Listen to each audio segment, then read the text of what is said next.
Assalamualaikum warahmatullahi wabarakatuh. Alhamdulillahirabbil alamin. Assalatu wassalamu ala asyrofil anbiya'i wal mursalin sayyidina wa maulana Muhammadin wa ala alihi washabihi ajmain. Yang kami hormati pengasuh Pondok Pesantren Zainul Hasan Genggong Kiai Haji Muhammad Hasan Mutawakil Anallah SHMM. Yang kami hormati Rektor Unzah dan selaku penemu metode aksi belajar cerdas Bapak Dr. Abdul Aziz Wahab BAMAG. Yang kami hormati Bapak Kaprodi yakni Bapak Firdaus Ainul Yakin MPDI dan dosen pengampu mata kuliah SKI Ibu Nur Fatimah MPD serta teman-teman seperjuangan. Nama saya Latifatul Badriyah dari Prodi PGMI. Di sini saya akan sedikit menjelaskan materi mengenai sejarah Islam masa Rasulullah SAW periode Mekah yang terdiri dari 3 subbab. Yang pertama, kehidupan Rasulullah dari lahir hingga dewasa. Yang kedua, pribadi Rasulullah SAW. Dan yang ketiga, dakwah Rasulullah SAW periode Mekah. Yang pertama, A. Kehidupan Rasulullah SAW dari lahir hingga dewasa. Rasulullah lahir pada hari Senin tanggal 12 Rabiul Awal atau 20 April 511 Masehi yang bertepatan dengan peristiwa penyerbuan Abraha ke Mekah dengan gajahnya yang dikenal tahun gajah.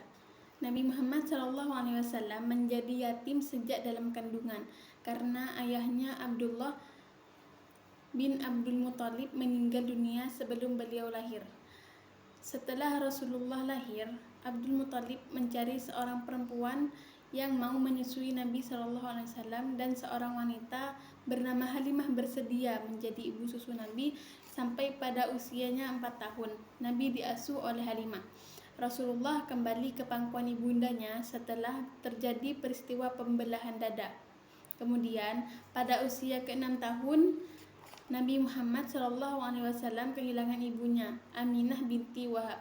Setelah itu beliau diasuh oleh kakeknya Abdul Muthalib dan 2 tahun kemudian saat Rasulullah berusia 8 tahun, Abdul Muthalib meninggal dunia. Namun sebelum meninggal, Abdul Muthalib memanggil putranya Abu Thalib yaitu paman Nabi untuk menyerahkan Nabi Muhammad kepadanya.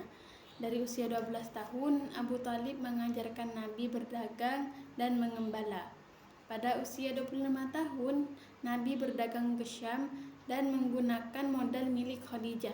Saat Khadijah mengetahui bahwa Nabi orangnya jujur dan amanah, Khadijah meminta Nabi agar memutar modalnya untuk berdagang di Syam yang didampingi oleh pembantunya yang bernama Maisarah.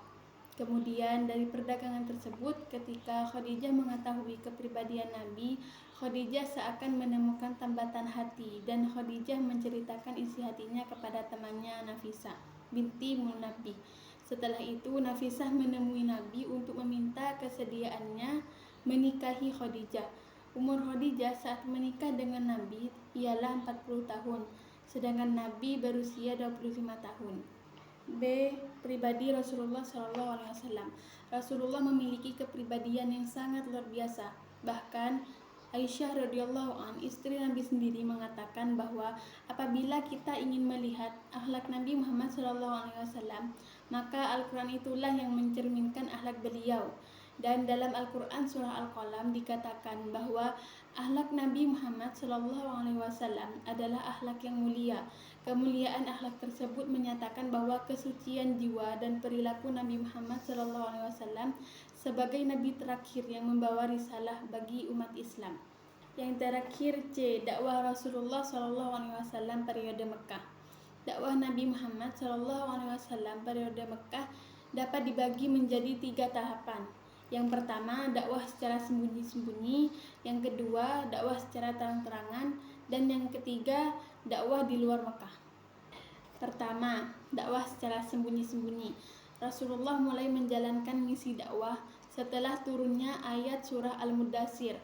Saat itu kaumnya masih kering, tidak punya keyakinan selain paganisme.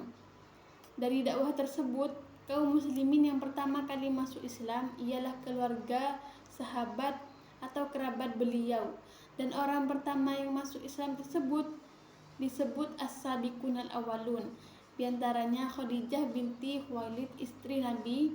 Yang kedua, Zaid bin Harisah bin Syarahil Al-Kalb, mantan budak Nabi. Dan yang ketiga Ali bin Abi Thalib, sepupu Nabi. Dan yang keempat Abu Bakar As-Siddiq, sahabat Nabi. Dan wahyu yang pertama turun adalah ayat Al-Alaq 1-5. Yang kedua dakwah secara terang-terangan. Dari dakwah sembunyi-sembunyi, sedikit demi sedikit terbentuk komunitas mukmin dalam bingkai ukhuwah Islamiyah. Kemudian Rasulullah melakukan dakwah secara terang-terangan ketika beliau menerima wahyu Quran surah Asy-Syu'ara ayat 204 yang berisi tentang perintah agar melakukan dakwahnya pada kerabat terdekat.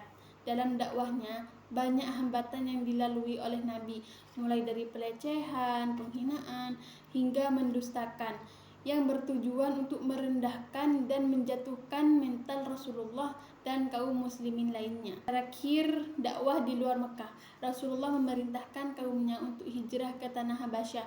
Maka berangkatlah pengikut Nabi Muhammad ke tanah Habasyah. Hijrah pertama kali sebanyak 20 orang, 12 laki-laki dan 8 perempuan yang dipimpin oleh Utsman. Sedangkan Rasulullah sendiri tetap berdakwah di Mekah. Beliau di sana berada dalam lindungan Abu Thalib yang pada saat itu disegani oleh masyarakat Quraisy. Dengan demikian dapat disimpulkan bahwa Rasulullah SAW memiliki kehidupan yang penuh dengan tantangan dan pengorbanan, mulai dari kehilangan seorang ayah, ibu, dan kakek beliau, hingga penghinaan terhadap beliau ketika menjalankan dakwahnya. Namun beliau tetap teguh dan sabar dalam menghadapi berbagai hambatan dan kesulitannya. Sekian sedikit penjelasan dari saya mengenai sejarah Islam masa Rasulullah SAW periode Mekah. Jika ada salah kata, mohon maaf. Wassalamualaikum warahmatullahi wabarakatuh.